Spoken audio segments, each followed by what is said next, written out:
नमस्कार दोस्तों, कटारिया क्लासेस सीकर में आपका स्वागत है। पिछले कंटेंटों में हम देख रहे थे द्वितीयक सेलों के बारे में। जो सेकेंडरी सेल होते हैं वो कौन कौन से होते हैं और कौन कौन सी टाइप के होते हैं, क्या इनकी कंट्रैक्शन है, क्या इनमें रासायनिक क्रियाएं होती हैं और कौन कौन से धातु इनकी बनावट में काम में लिए जाते हैं और क्या इनकी बनावट होती है। तो आज के इस कंटेंट में हम अध्ययन करेंगे निकिल आयरन सेल के बारे में। तो निकिल आयरन सेल से पहले हम एक अन्य सेल होता है द्वितीयक सेल, जो लेड एसिड सेल।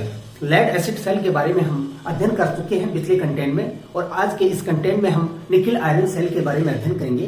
तो निकिल आयरन सेल क्या होता है? निकिल आयरन सेल को एक अन्य नाम से भी जाना जाता है। वो नाम कौन सा है? Edison cell. कौन सा? Edison cell. ध्यान रखने योग्य बात है दोस्तों, निकिल आयरन जो सेल होता है उसको एडिशन सेल के नाम से भी जाना जाता है, क्योंकि एडिशन नामक वैज्ञानिक ने इसका आविष्कार किया था, खोज की थी। एडिशन ने इसकी खोज की थी। और दोस्तों ये जो निकिल आयरन सेल कहाँ काम में आता है? जैसे लेड एसिड सेल होता है, वो लेड एसिड सेल वजन में भारी होता है और बनावट में भी बड़ा होता है। इसलिए जो इलेक्ट्रॉनिक या फिर विद्युतिक उपकरण हैं जिनमें जगह स्पेस कम होता है, छोटे सेल की आवश्यकता पड़ती है द्वितीयक सेल की, तो वहां पे निकिल आयरन सेल काम में लिया जाता है। कहाँ काम में लिया जाता है? जो छोटी जगह होती हैं और बनावट में, कंस्ट्रक्शन में, संरचना में छोटे सेल की आवश्यकता पड़ती है, वहां निकिल आयरन सेल को काम में लिया जाता है। तो निकिल आयरन सेल क्या होता है दोस्तों? इसमें ये जो कंस्ट्रक्शन है, इसकी संरचना है, वो मैंने बोर्ड पे तैयार की है दोस्तों। तो इसमें जो धनात्मक ग्रिड है, ये धनात्मक ग्रिड है दोस्तों, ये धनात्मक प्लेटें हैं। तो ये टिन आलेपित होती हैं। क्या होती हैं? टिन आलेपित होती हैं। और इसके अंदर निकिल हाइड्रेट भर दिया जाता है। निकिल हाइड्रेट भर दिया जाता है और निकिल टिन आलेपित होती हैं। और इसके जो साइड में जो लगे हैं ये सेपरेटर हैं। क्या है दोस्तों? सेपरेटर हैं। छोटे छोटे रंध्रों के साथ सेपरेटर बनाए गए हैं और इसको धनात्मक ट्यूब भी कहते हैं। क्या कहते हैं? धनात्मक ट्यूब भी कहते हैं। और ये जो बर्तन लिया जाता है, जो जार लिया जाता है, वो किस धातु का होता है? वो स्टील का बर्तन होता है। किसका बर्तन होता है? स्टील का बर्तन होता है। और जो ऋणात्मक जो प्लेटें होती हैं वो कैसी होती हैं? जो ये आपका धनात्मक ग्रिड है, धनात्मक जो ट्यूब हैं, इनके साइड में पॉकेट के आकार के संरचना बना दी जाती है। ये पॉकेट के आकार की है। तो इनके अंदर क्या है? आयरन हाइड्रेट जो होता है वो भर दिया जाता है। आयरन हाइड्रेट भर दिया जाता है FeOH2।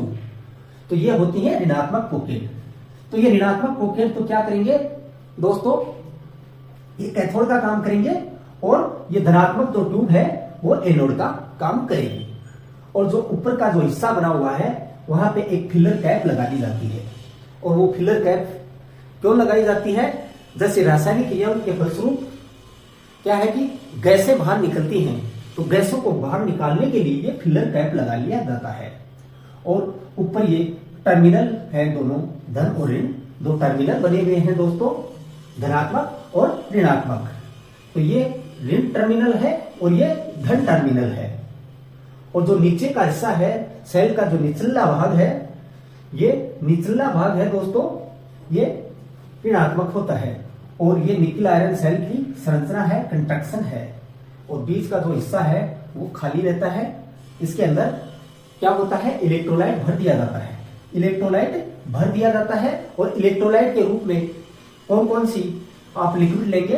एक तो KOH लिया जाता है, पोटेशियम हाइड्रोक्साइड को काम में लिया जाता है, और लिथियम ऑक्साइड, जो लिथियम हाइड्रेट है उसको काम में लिया जाता है दोस्तों। लिथियम हाइड्रेट और पोटेशियम हाइड्रोक्साइड, ये दोनों लिक्विड काम में लिए जाते हैं। किसके लिए? इलेक्ट्रोलाइट के लिए। तो इलेक्ट्रोलाइट के लिए क्या काम में आता है? पोटेशियम हाइड्रोक्साइड और लिथियम काम में लिया जाता है। तो इस तरह से इसका कंस्ट्रक्शन होता है निकिल आयरन सेल का। और इसमें कौन कौन सी रासायनिक क्रियाएं होती हैं?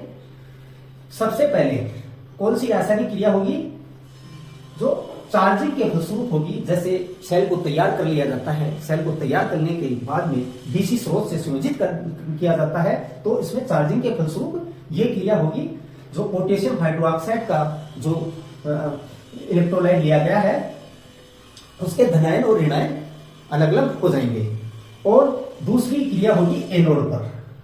तो एनोड पर क्या क्रिया होगी, जैसे ये निकिल हाइड्रेट है, निकिल हाइड्रेट और ये OH है, जो OH है, जो OH के आयंस हैं, ऋणात्मक आयन, ये मिलके क्या करेंगे, एनोड, एनोड किसमें परिवर्तित हो जाएगा, निकिल हाइड्रोक्साइड में, निकिल हाइड्रोक्साइड में एनोड परिवर्तित हो जाएगा। किसमें परिवर्तित हो जाएगा, निकिल हाइड्रोक्साइड, हाइड्रोक्साइड। और फिर कैथोड पर क्या क्रिया होगी, जैसे आयरन हाइड्रेट है, आयरन हाइड्रेट और जो पोटेशियम हाइड्रोक्साइड है, उसके धनायन मिलके क्या करेंगे, एनोड, कैथोड को बदल देंगे आयरन में, कैथोड को लोहे में परिवर्तित कर देंगे, आयरन में परिवर्तित कर देंगे और पोटेशियम हाइड्रोक्साइड में परिवर्तित हो जाएगा। और दूसरा है डिस्चार्जिंग। जब आप सेल को आवेशित कर लेते हैं तो विसर्जित करते हैं, यदि आप किसी स्रोत से संयोजित करते हैं आप, जैसे, तो कौन सी क्रिया होगी, डिस्चार्जिंग क्रिया होगी। तो इसके फलस्वरूप क्या होगा, जो पोटेशियम हाइड्रोक्साइड है वो क्रिया होगी दोस्तों। जैसे ये इसके धन और ऋण आयन दोनों अलग अलग हो जाएंगे सबसे पहले। और दूसरी क्रिया में क्या होगा, एनोड पर होगी।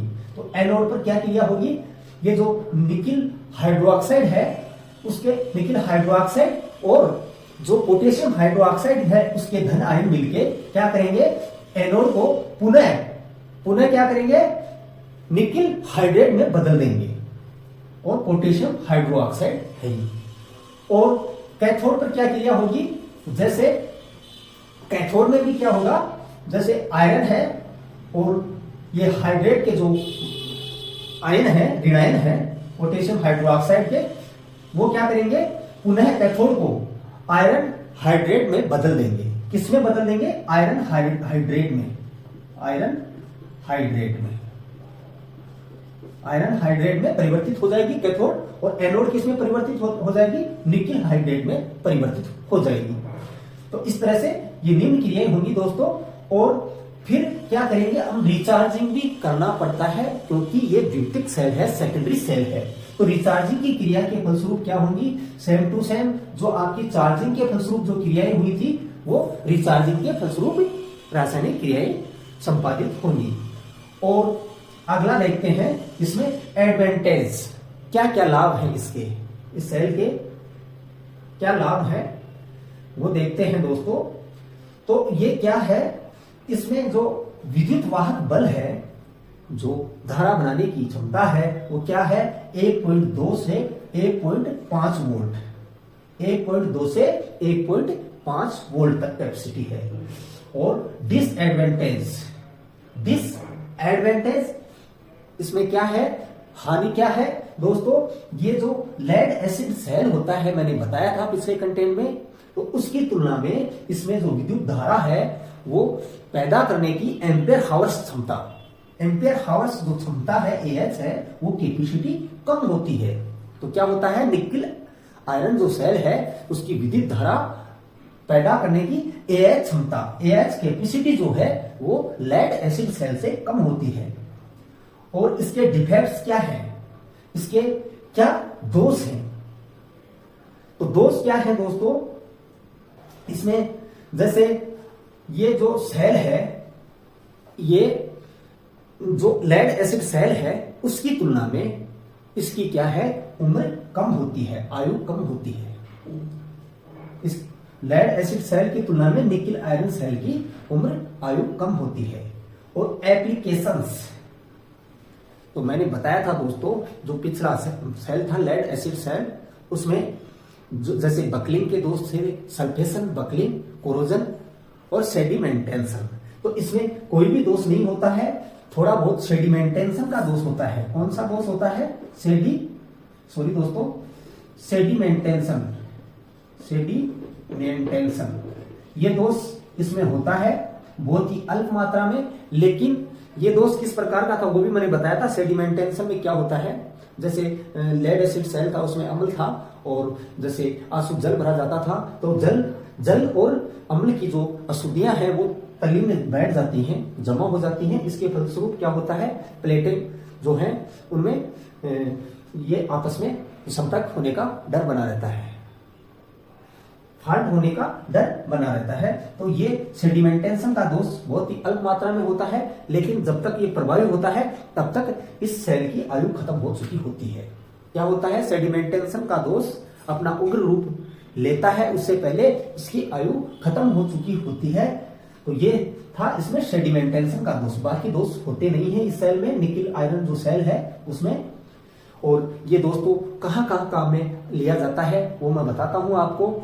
जैसे आप मोटर ट्रक है उसमें काम में लिया जाता है, रेलवे है उसमें काम में लिया जाता है, कार की लाइटिंग में काम में लिया जाता है। ये जो सेल है निकिल आयरन सेल कहाँ कहाँ काम में लिया जाता है, जैसे औद्योगिक ट्रक होते हैं उनमें, रेलवे है वो भी काम में लेता है निकिल आयरन सेल को, और जो लाइटिंग है कार वगैरह की लाइटिंग है उसमें निकिल आयरन सेल काम में लिया जाता है। तो इस तरह से निकिल आयरन सेल की व्याख्या है दोस्तों। तो आज के इस कंटेंट में आपने निकिल आयरन सेल के बारे में, आपने कंस्ट्रक्शन संरचना जो है उसके बारे में देखा, इसकी जो रासायनिक क्रियाएं हैं, क्या दोष हैं, क्या लाभ है, क्या हानि है, कितना ईएमएफ होता है, इसका विद्युत वाहक होता है, इन सब बातों के बारे में शायद आपने बहुत ही ध्यान से देखा होगा और अध्ययन किया होगा दोस्तों, और आपको शायद समझ में भी आया होगा।